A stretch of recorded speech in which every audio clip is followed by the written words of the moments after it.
Oltiariq tumanida yana bir noqonuniy diniy saboq berish holati aniqlandi. Farg'ona viloyati Ichki ishlar boshqarmasi tomonidan Davlat xavfsizlik xizmati xodimlari bilan hamkorlikda o'tkazilgan xavfsiz va sog'lom yurt keng qamrovli tezkor profilaktik tadbirlari davomida 1991-yilda tug'ilgan Oltiariq tumani Bug'doychi mahallasida yashovchi mana bu shaxs yashash xonadonida hujra tashkil etib, har bir o'quvchi uchun oyiga 1,5 million so'mdan moddiy manfaat evaziga jami 8 nafar voyaga yetmaganlarga diniy adabiyotlardan noqonuniy saboq berib kelayotgan aniqlandi. Yotoq sharoitida tashkil etilgan ta'lim jarayonida bolalarga muntazam jismoniy va ruhiy tazyiq o'tkazilgan.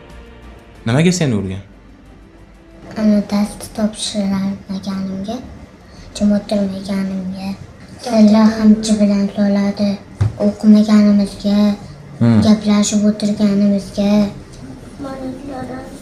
Nimaga urgan? O'qimaganimga. O'qimaganingizga? Faqat siz uramidi, boshqalarni uramidi? Boshqalarga emas. Nimaga boshqalarni urardi?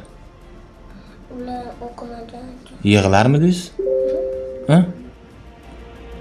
O'tkazilgan tezkor tadbirda holat fosh qilinib, adabiyotlar daliliy ashyo tariqasida rasmiylashtirildi. Na bir maxsus diniy ta'limotga ega bo'lmagan ushbu shaxs nahot bunday harakatlar qonun bilan taqiqlanishini bilmasa, bolalarini mana shunday hujralarga tashlab ketgan ota-onalarchi? To'g'ri, ilm olish, o'rganish insonni kamolotga yetaklaydi. Faqat bu yerlarda emas, bolalaringizni yurtimizda faoliyat yuritayotgan rasmiy diniy ta'lim muassasalarida o'qiting.